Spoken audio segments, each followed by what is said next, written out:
And welcome back to Jeff Koinange live here at Citizen TV. The Gen Zs are out here in full, and they're speaking without fear of favor, fear of contradiction. That's what they are. It is what it is. And we want to get into the minds of the Gen Zs. What's the move going forward? And I was just thinking during the break, guys, how many of you are going to run for office in 27? Me. Go on, Mark. You just said yes. Yes, yes. Casper? The party shall advise. No. Come on, Casper. It's either yes or no. I've given mind body to the party. Okay, so they tell you, Casper, you're not running this time. Wait till 2032. If the party says so, if it is in the best interest of the people of Kenya, I shall sacrifice it. Well, my ambitions are not as big. They're not big enough for the country. There are very many young people who are more eloquent, better versed in leadership than myself. Okay. Mark, where are you running? I'm running for Member of Parliament for Moroni constituency. Moroni? Yes. Very good. And I will win. 8 a.m. in the morning. Asubuhi na? Mapema. Reverend? Abdullahi. Reverend, you just like your job, but I can see you in politics. I can see you standing. Let's just say that the whole world is our parish. Yes. And without God. Abdullahi? What, Abdullahi? No, Jeff. No? No. Why not? You're a lawyer, you're smart, you're young. Jeff, I think it takes a bit more than I have at the moment. Like a lot of money, or what are you trying to say? Probably that bit, but I also think that a lot of the good that I want for this country, I could do it outside of politics. Okay, good answer. Wajira, we know when the MP Mtarajiwa, Mathare County. Mathare constituency. Mtarajiwa. Yeah, I will vie, but I am encouraging Bishop and Mohammed here to actually go for the political power, because they are the alternative political leadership we need, because they are pro-people. And as young people, yes, we do not have the resources, but it takes more than resources to go for it. And we are actually each other's resources, and the young people that are watching us outside of this platform. So I think we should not be afraid to go for it. I think this is the time for it, because if we do not do it now, we are going to take many other years before a moment like June 2024 happened. So I think we should not. This is your window? This is a window that we have to bring about the alternative political leadership for social justice, for human rights, for rule of law, for dignity for the people of Kenya. So please, young people, Bishop, I would love to see you in Parliament. I can see her too, by the way. I can see her. I think she's going to run. She's just avoiding the question. Abdullahi, to Jamini, to Twende. Yeah. Jeff, I think I'll support a lot of young people, but not just primarily on the basis of them being young people. Right. More importantly, I'll be supporting causes. If that cause even comes from a 60-year-old man, I will support that cause. If the cause of justice, if the cause of economic empowerment, if the cause of a business-friendly tax regime comes from, regardless of the age, regardless of the creed, I think I and a lot of other young people will support that person. By the way, I'll be 60 next year, so don't speak ill of us, huh? I think what Jeff we're trying to say is... I do support a 60-year-old. You want to fight, Jeff? You want to fight? Who's going to be on the bench, man? I don't know, when you leave like the media space, do you want to fight? Why does he want you to leave the media Never space? say never, Mark. Reverend, you're going to stand, aren't you? No. You are. I think we want to encourage all the young people who would want to vie for office, to be there, to go be seen, go be heard. And as Abdullah is saying, we are going to support causes. We are going to support. It's not just enough to be a young person. We need to know that when you get there, you will speak sense, that you will speak for the people, that you won't go there for yourself. And that is why in the beginning we said that leadership is not about self. It is actually giving up self for the service of other people. So if you are willing to give up self for the service of the Kenyan people, I think you can run for office. And I think we are ready to support each other. Just have a good cause. that 10 bob, 100, 1,000, we will be able to send into your campaign so that you can do what you need to do. When it comes to running or not running, I think that there is so much more. Not actually trying to make an elected position lesser, but I think there is so much more for us to do. And all of us can't go to parliament, but all of us can do something where we are or where God is going to take us. And that is the most important thing to do. Let us just live in our purpose. If your purpose is to be an elected member of parliament, governor, senator, all those things, go do it 100%. Go do it for the Kenyan. Casmo, yeah. Yes. You wouldn't want to be MP? I mean, Senator? we can't always get what we want, but if we try hard enough and if we organize and mobilize properly, we will get the leadership that we're looking for. Do you want that? Eventually. Eventually I do, but as it is, I'm currently organizing in the Youth League, and my head is buried into that sand, and if my work proves itself and I am worthy of a nomination or an elective seat, then I shall offer myself up for leadership. But it would be delusional for me to start to plan for a future without laying a proper plan for the present. And please permit me to go on a little bit of a limb. While we are talking as young people, there's a tendency to exclude us from what people think is the national conversation. So you think that the subjects that we're bringing are the cutesy ones. You think that when my sister Wanjira is speaking about social justice, that's the thing that civil societies do for the sake of money. But it is a very important thing, and we must make that an election issue. Just the same way, on this other side, while they are organizing on that other side, we must make devolution an election issue. Because we cannot have a national government that is obsessed with building markets and launching markets. We have an entire head of government. Remember, this country has 2 levels of government. We have the national government and the country government, the county governments.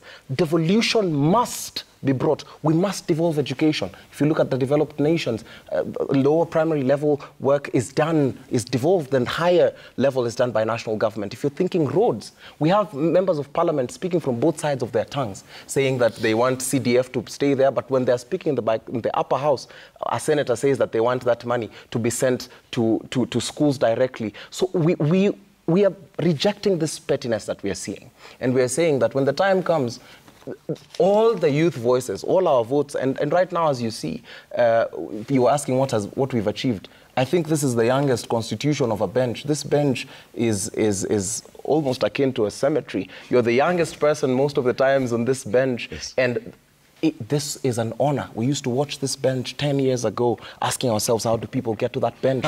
not just anybody comes to JKL. Come on. And this is high honor. It's gotten to the point where we can have this conversation with you at prime time. And that's why we're saying it has to get to a point where we will have to clearly articulate what our elections issues are going to be. And as a party, we are very focused on devolution. So right now, us saying, I'm hearing people chanting slogans and trying to push and pull people this side, trying to make this a binary subject. We have to go back to the basics and ask ourselves what it is that we believe in. But if your party says, hey, Caswell, I want you to stand in this place, 27. Yes. Would you say? I would. Yes, I would. But you have to get the approval of the party. You're not going to go out there and say, listen, I'm interested in this and I can do this, I don't think that's what I would want to do, because a lot of the time that is a strategy that people use to hoodwink or to bend, and that's why you see there's a rise in these wash people who come when money is the only issue we have for elections, is what prevents such a visionary leader, and I esteem him quite highly because he is very clear in what he wants, but he might be the right man for the job, but we might not have the money. Therefore, this thing where I want to go and say and declare candidacy does not matter, because a lot of the people who are going out to declare candidacy do not have the best interest of the people at heart. You hear people calling themselves the country's loyal opposition. The people who sold us fake fertilizer are the people who are calling themselves loyal opposition. We're having a person who consistently says Ruto must go in all his rallies, while he has a case in court trying to reinstate him, hoping that he can be reinstated into the same government that he is castigating. So we currently, as it stands, as young people, if we do not come together, and it does not necessarily mean that we have to be lumped into one vehicle. If you find the vehicle that works for you, we must find very elaborate election issues if we truly want change, such that it will not be pegged on an individual. Maybe I might not be the best fit for that job, but as my brother said, if a 60-year-old will give us devolution, the war on graft, accountability, and turn the police force into a police service, we will support. Even if this pen vies, this pen shall win. And it should not be pegged on the individual or their personality. Mark, have you always thought of this? Have you always wanted to be? Yeah, I think I've always wanted to vie for elective office, but it's something that I need to give so much thought, because as I told you, there's that distinction of what we call social media and ground. It's very distinct. And if you'll go to the ground, you'll see this. Just 3 things that I want to raise, Jeff. You know, the reason as to why I think I'm having so much discontention with especially Karo and Wanjira is this. You know, I like being on what is factually correct and not that popularly correct. There are 3 things. 1, on the disorganization. This disorganization is what has caused the Gen Z constituents over time. And they do not realize this. Why am I saying this? Even at the height when the Gen Z protest was ending and general consensus was building in the country, that it is now time, you know, Kenya is not this chaotic. The president wanted to engage with the young people, but it was too disorganized. Then he decided, okay, let me go with the most organized existing system, such as ODM, and that's what he picked. And that's what is going to even replicate itself in 2027, where you have these 4 people saying, we are not voting Ruto, but you say Wanjira's there wants Maraga. Sorry, if it's not that, him he wants, I don't know whom he will want, maybe he wants Matiang'i, him he will want to Raila. This disorganization will lead to William Samoei Ruto winning the election. Secondly, I've heard this general consortial rhetoric about one term. Of course, it is true that William Samoei Ruto has faced an exponential decline in his popularity, particularly because when he lost the Mount Kenya. This is the politics of the ground. From a 57% approval rate in 2023 to a 13% approval rate in 2025. Of course, there is a decline. However, this one-term thing, or Ruto must go thing, is it factually based, or is it an historical precedence, or which can be historically predicated and seen? In 1995, 2 years to the 2 years, I think 2 years to the next election, Moi's approval rate was at 8.5%. In 2005, and I'm going by the 2 years because we're looking at 2 years. In 2005, the approval rate of Mwai Kibaki was at 41%. The approval rate of Uhuru Kenyatta at 2015 was 33%. The approval rate of William Samoei Ruto today is at 12%. Averagely, the approval rate of a president 2 years to an election is 23.625%. It's not even quarterly to an approval rate percentage. And thirdly, what I'll say, Jeff, I may be youngest in this panel, but I think I have more leverage of political experience. And I will tell you this, and you will come to see this. In 2027, and this is a historical pattern in Kenyan politics, it normally narrows down to only 2 horses.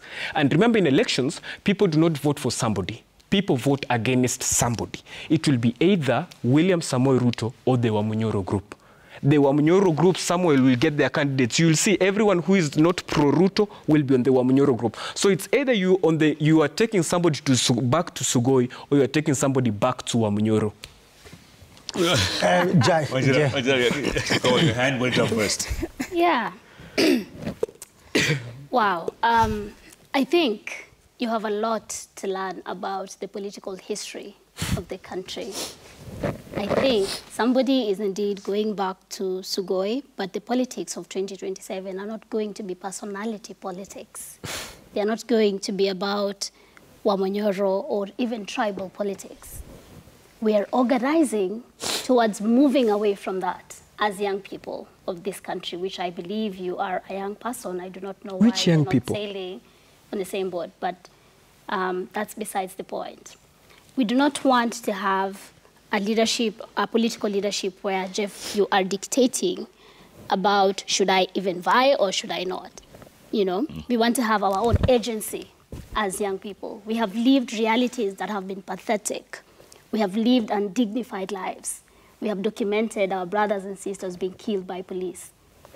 IPOA has huge case files of people from informal settlements who have been killed. We're not interested in continuing this undignified kind of living in the name of playing politics. Politics is not a game for us. It is a lived reality because it affects every aspect of our lives.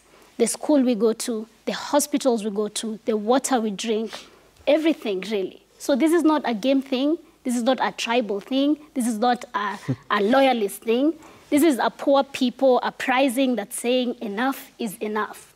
We are going to take control of our country because we cannot trust these people that we have consistently voted for. Do you know how early people wake up to vote? The last elections, Ruto was fronting himself as a president of the hustlers of this country, and so many hustlers rallied behind him. But what did the hustlers get? Their children being gunned down by the Kenya Defense Forces. So we do not want to have that reality for the people of Kenya again. And we will do, I feel like this JKL discussion has given us even more oomph to continue organizing radically, to continue organizing seriously about the alternative political leadership. And this is why we are consolidating back the Nairobi chapter social justice movement, which has social justice centers across all the informal settlements of the country and even across the country. So we are saying we have to come back as young people and we have to shape the narrative and the politics of this country because we cannot leave them in anybody's hands because they do not have our interest and we cannot continue documenting, going to court, demanding justice, which we never have. We are tired. We've had enough. Mohamed Abdullah, you were saying something. Yes, Jeff, thank you very much. Jeff, this idea by my friend Mark that what people on social media are calling for is starkly different to what people on the ground want. I don't know where he's getting that from. I'll tell him what people on social media are calling for, and I'll also try and tell him what people on the ground are calling for. If there's a difference, he could elaborate. He could elaborate. I'm sorry. So, people on social media since June 25th are just calling for a just economic situation in the country where they're able to afford their basic livelihoods.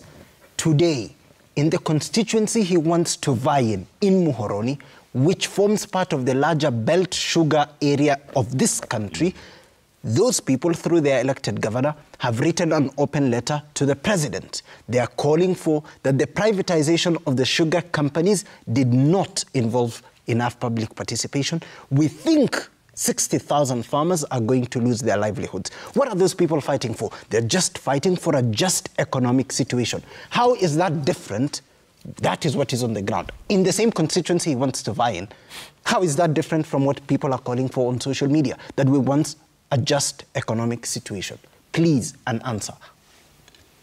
Yes, Mr. Mark. We'll get to your answer in a little short while, folks. Let's go to the magic wall and get some feedback. Do you mind? Before.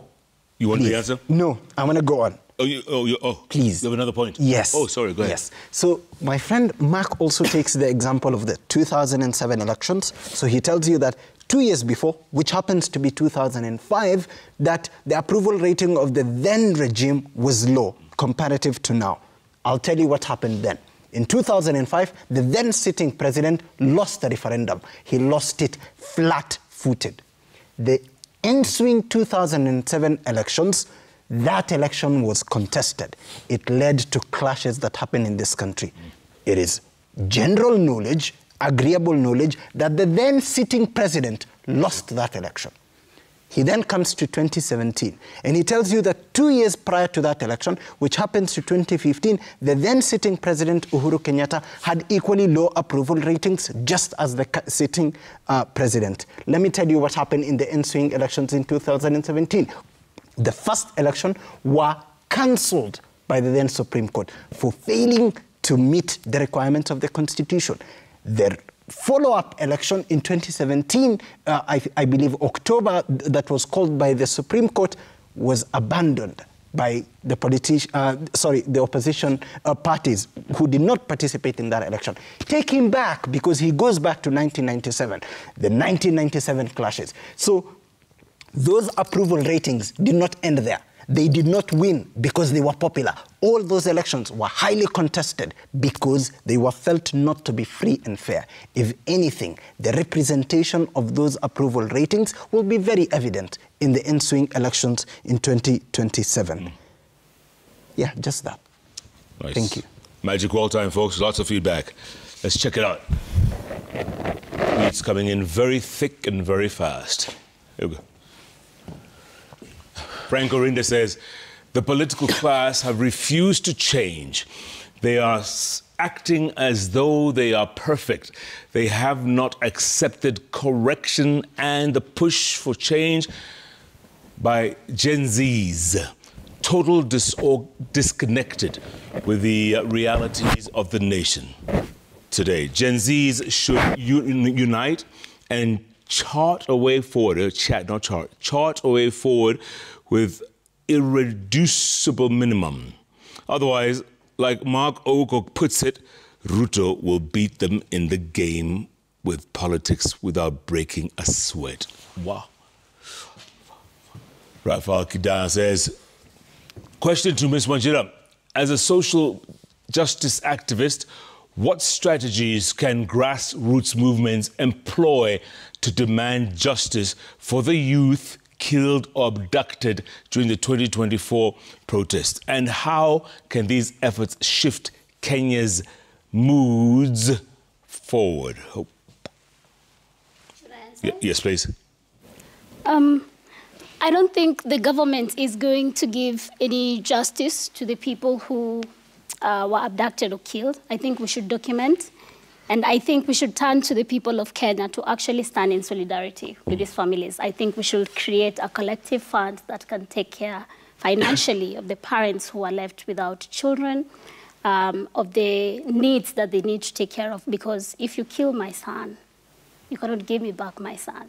That would be the ultimate justice. So we can only stand in solidarity with these families, but document these cases for later, because a time will come when this justice will be served. Absolutely. Rono Philosophy says, we can talk about morals, but it's quite clear the political intolerance being portrayed by the Kenyan citizens is a result of the misdeeds of the callous leaders we have in the country. They stirred the beehive, and they shouldn't be surprised when the bees start stinging. Oof. Gabi Wakasia says, lawlessness, whether it's affected you or not, shouldn't be tolerated at all. Yes, the MP might have been the devil incarnate, but that doesn't warrant people celebrating his senseless killing. We should instead demand perpetrators to be brought to book. Totally agree with that. And Diki Simon says, strategic intent must follow opportunity at hand. Agitation for change must be actualized through proper preparations, voter registration, education, and vying for office. X spaces, memes, shoe being thrown while yielding nothing. Action is needed. Hope Badera says, let us focus on constructive dialogue, not showdown debates. This is the risk of having increased collective intelligence among the youth, but lacking in the direction and constructive dialogue needed to replace cataclysmic results with catalytic outcomes. Whoa, that's a lot of English, huh? DK Karedi says, we can't like you when you are daily burdening us with live large. Huh? Live large. It's not fair. Okay, living large, yeah. There's people whose bitterness with MPs won't be tamed. They're not like us who opt to pray. They'll keep coming for you guys till you change. Kono IZ says, they should just make Reverend Kiarie the next pope. Articulate, composed, firm, well presented. Reverend Kathy, you here? I hear. Senior KE says, the political paradigm shift is taking shape And now with the youths at the core, I believe Kenya is in the right path of a comprehensive political overhaul. We expect to see more youth rise in positions of governance and accountability. The older generation must go, capital letters. Rashid Calvin says the NIS has successfully infiltrated the Gen Zs. They should go back to the drawing board. They even lost their ideologies. Anyone agree? INS has penetrated you guys and divided you all? I don't think so. No, you don't think so? The ideology cannot be penetrated by whatever. Ideology is just ideology. If Mohammed says he is not interested in vying, I could say all the things I want to say, but if he says he's not vying, he's not vying. So whether or not there's penetration, it cannot penetrate ideology. Okay. Yatianen says the church stopped preaching about the gospel and the men of the cloth have become political activists. No wonder the society has lost its moral decadence and the nation is turning secular. Implore the Reverend and the church to preach about the gospel more. Thank you. I finally have an opportunity to throw in the word of God inside. When Jesus Christ went to the temple and found people were selling and doing all sorts of things, what did Jesus Christ do? He scattered them. My question is, in the recent times, we are talking about the church and what the church should do and what church leaders should do. What will Jesus do right now in the Kenyan situation? Will he speak up? Will he be quiet? And what really is the gospel of God? Isn't the justice of God inside there? Isn't us speaking for the children of God? Isn't that justice? Isn't that the gospel? And isn't that the true gospel? So what will Jesus do? WWJD. Yeah. What would Jesus do? Nice. Vic Kibet says, the best way out is not actually tied to an individual. What we should be doing is fixing the systems. We can demand that right from this government rather than waiting for another individual who, again, will be in the same shoe. Senior KE says, youth might not have financial capabilities or clinch the positions of governance, but have the skills based on meritocracy to steer the country forward. Let's support the right causes and use proper infrastructure. Mungu mbele. Nice.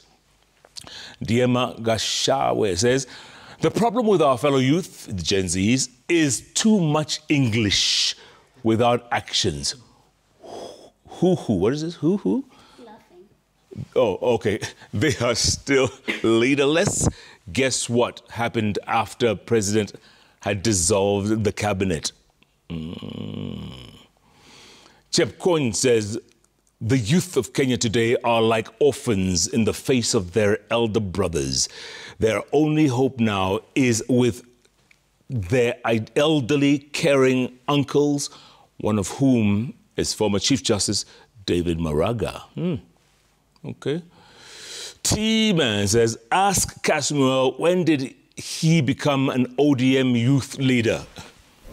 Okay, someone's behind in the news here, man. Right. He's a little behind. Yeah. You've But been still becoming. We're also still in the process of elections. We're reforming the party, and we're still contesting. So we're heading to the county stages. And election soon? No, the election's actually still going on. Oh. So we just did from the grassroots all the way. Now we're at sub-county.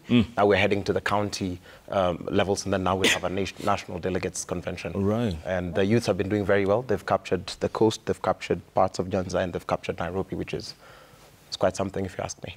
Sweet. Yours truly says, I see many young people want to now join government, but what will be different from those already there? Unless we first ensure that we amend our constitution on corruption to have been a death sentence, ata uingie, you're still bound to have your hands dirty. So true. Alex Yor says, the problem is that the political class has been heartless and insensitive to us, the Kenyan people, especially us young people. So the Kenyan people are giving them a dose of their own medicine, and they're not comfortable about that. Lydia Chepkum says, ask Mark, is it not too early to decide on who to vote for, considering we have not seen all the manifestos yet? Mark. I think, you know, as I said, historically, the pattern shows that Kenyans, the election will normally align to two horses. And about manifestos, let me just say this, and I want to be factual. The Kenyan voter doesn't vote particularly based on logic.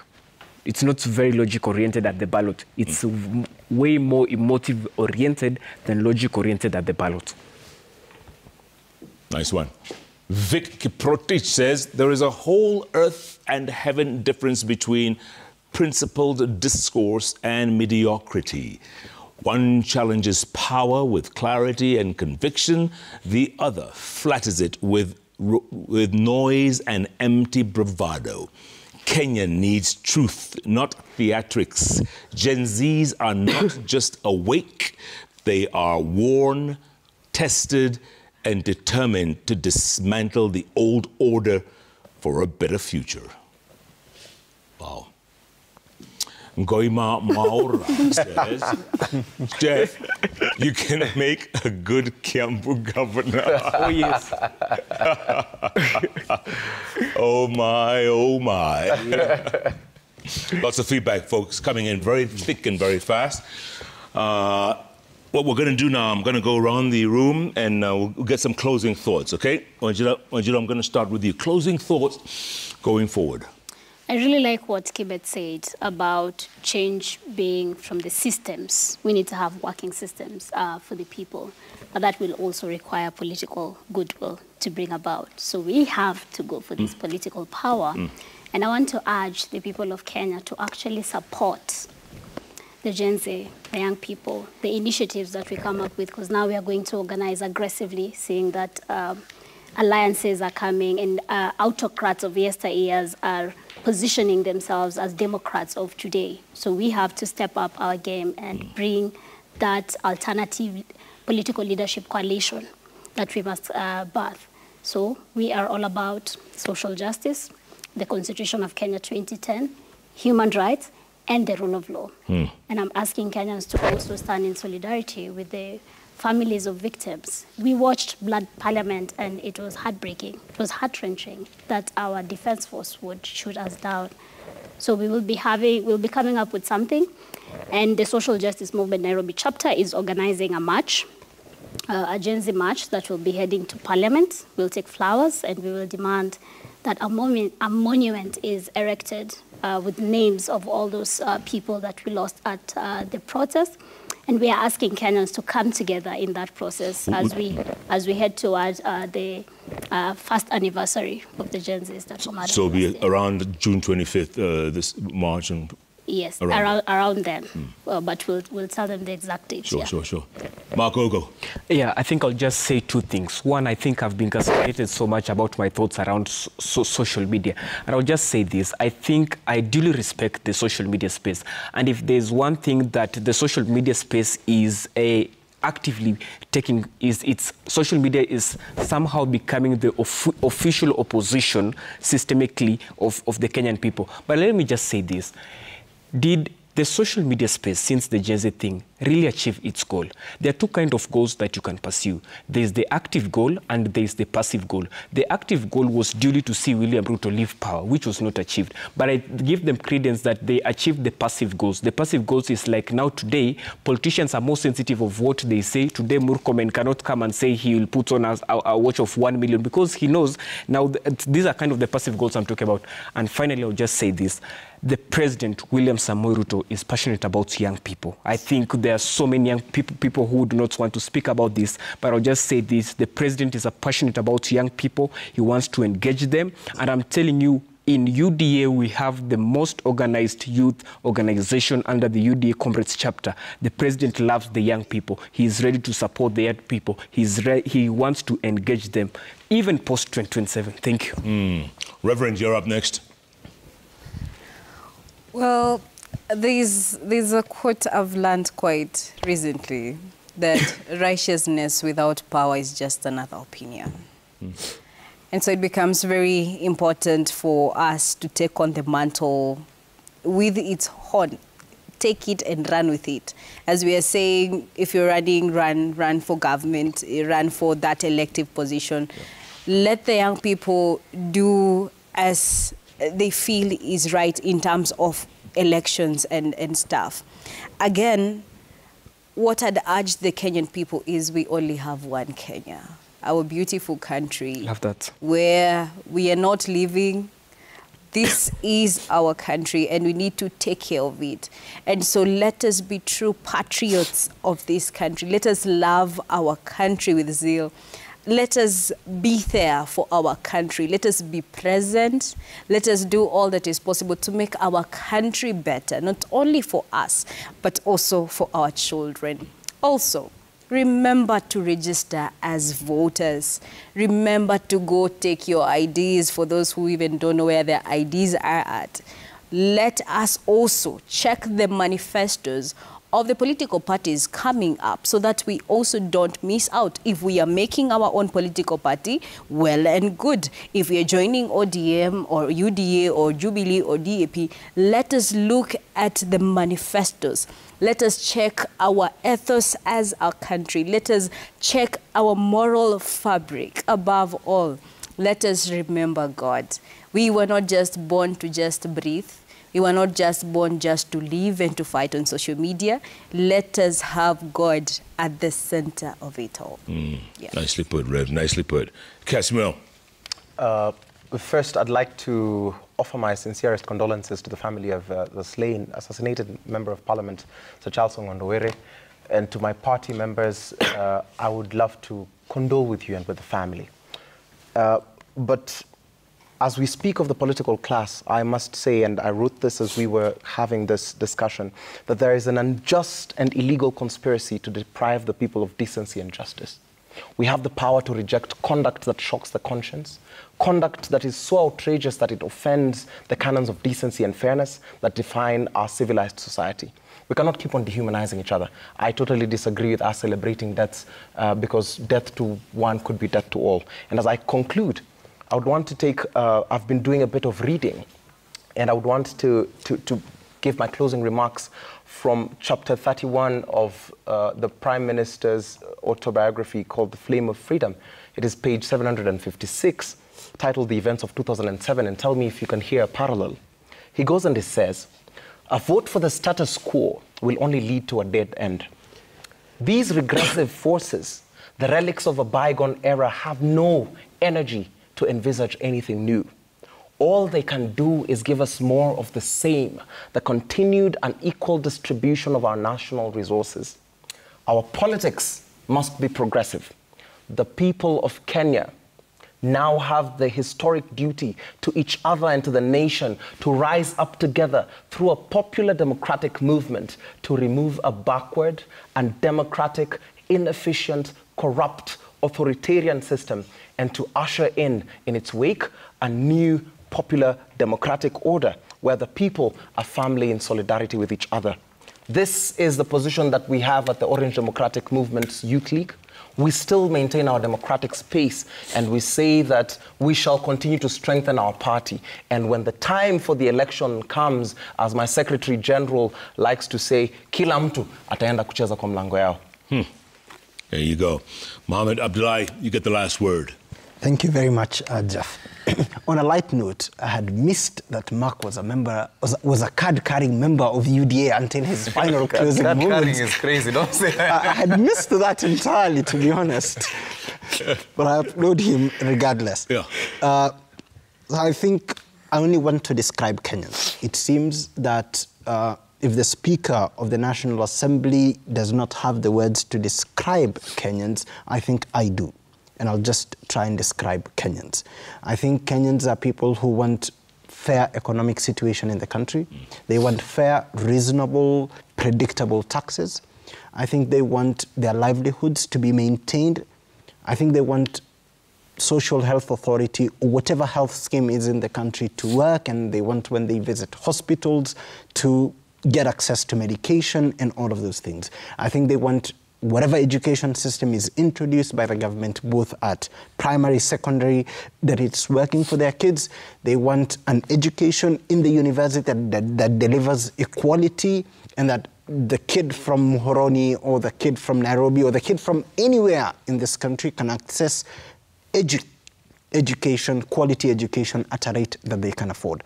I think Kenyans are not heartless. They're full of heart, they're full of love for this country, and they continue to love this country to death, as they have shown multiple times. Absolutely. Folks, we have to do this again, you know that? Yeah. We have to do this again. Yeah. This is very important, not just for us, but for the country. And when you talk to your Gen Zs, tell them, wasini salimia tena. Ulisalimiwa. Guy. Kiambu governor. Wasini salimia. Kiambu governor. Pole. Naomba msamaha. Mama. Kwa nini ulisalimiwa though? Kuleta wazae kwa shamba. Yeah. Ojiro. Mohammed Abdullahi, Reverend Caroline Kiari, Casper McCurry, Mark Oko. You guys are great. Keep talking, guys. Keep Thanks for talking. having us. Thank you. It's all about you guys. Exactly. Right, it's all about you. You have to make that change. You know, grab the leadership by the neck and hold on to it. Because if you guys don't, your kids, my kids, will be messed up. Yeah. We don't want that. No, we don't. And like Reverend says, there's no other Kenya to go to. Where are we going to go? You know, if it gets ugly, where are we going to go? True. Well done, guys. And thank you so much for joining us on this special edition, Jeff Koinange Live. Great talk with the Gen Zs, folks. Yes, they speak their mind without fear of contradiction. And they'll be speaking and moving forward and getting more strength and getting more confident. And before you know it, they may just be able to change this country. What do you think? Keep tweeting at Koinange Jeff, at Citizen TV Kenya, the hashtag JKLive. Let's do this again next week, same time, same place. What do you say? What do you say? We have no choice. Goodbye, good luck. God bless our Gen Zs.